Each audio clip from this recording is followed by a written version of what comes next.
అనంతపురం జిల్లా కళ్యాణదుర్గ మున్సిపాలిటీలో గత 28 సంవత్సరాలుగా డంపింగ్ యార్డ్ ఉంది. అది మొదట ఊరి బయటే ఉండేది. ఆ తర్వాత క్రమేపీ కాలనీలుగా విస్తరించి డంపింగ్ యార్డ్ చుట్టూ ఇళ్లు పుట్టుకొచ్చాయి.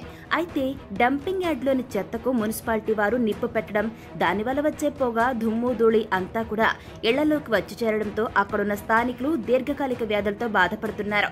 దీంతో డంపింగ్ యార్డ్ను తొలగిస్తున్నారని తెలియడంతో కాలనీ వాసులు హర్షం వ్యక్తం చేస్తున్నారు. ఇప్పుడు పట్టణం బయట ఒక డంపింగ్ యార్డ్ను తయారు చేసి మున్సిపాలిటీలోని చెత్త చెదారం అంతా కొత్త డంపింగ్ యార్డ్లో పారేస్తుండడం, పాత డంపింగ్ యార్డ్ను శుభ్రం చేసి అక్కడ ఉన్నటువంటి 4 ఎకరాల 70 సెంట్లను పరిశుభ్రంగా ఉంచాలనే ఉద్దేశంతో న్యూఢిల్లీ వారు పంపిన మిషన్ల సహాయంతో చెత్తను తొలగిస్తున్నారు. ఇది మనం అక్టోబర్ ఆఖరికి కానీ లేదా నవంబర్ 15వ తారీఖు కానీ అందులోపల ఈ డంపును మొత్తం క్లియర్ చేసి ప్రజలకు ఏదైతే ఇబ్బందికరంగా ఉందో దాన్ని క్లియర్ చేసే బాధ్యత కూడా తీసుకున్నాం. ఖచ్చితంగా క్లియర్ చేయించే బాధ్యత తీసుకొని, ఎందుకంటే 25-26 సంవత్సరాల నుంచి ఉన్న డంపును మనం క్లియర్ చేస్తున్నామంటే నిజంగా ప్రజలకి ఇది చాలా ఉపయోగకరం. అన్ని విధాలు కూడా ఈ స్థలం కూడా మున్సిపాలిటీకి సంబంధించింది.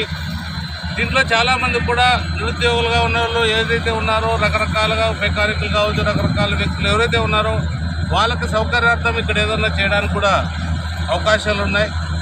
ఆ అవకాశాన్ని కూడా సద్వినియోగం చేసుకుందాం. అన్ని విధాలుగా ఉపయోగపడేది ప్రజలకి, ప్రాంత ప్రజలకి, మున్సిపాలిటీ ప్రజలకు ఉపయోగపడేదంటే చేద్దాం తప్ప దీన్ని మాత్రం ఏదైతే మనం ఈరోజు క్లీన్ చేస్తున్నామో ఇది గొప్ప విషయం. 26 సంవత్సరాలు అనేది చిన్న విషయం కాదు.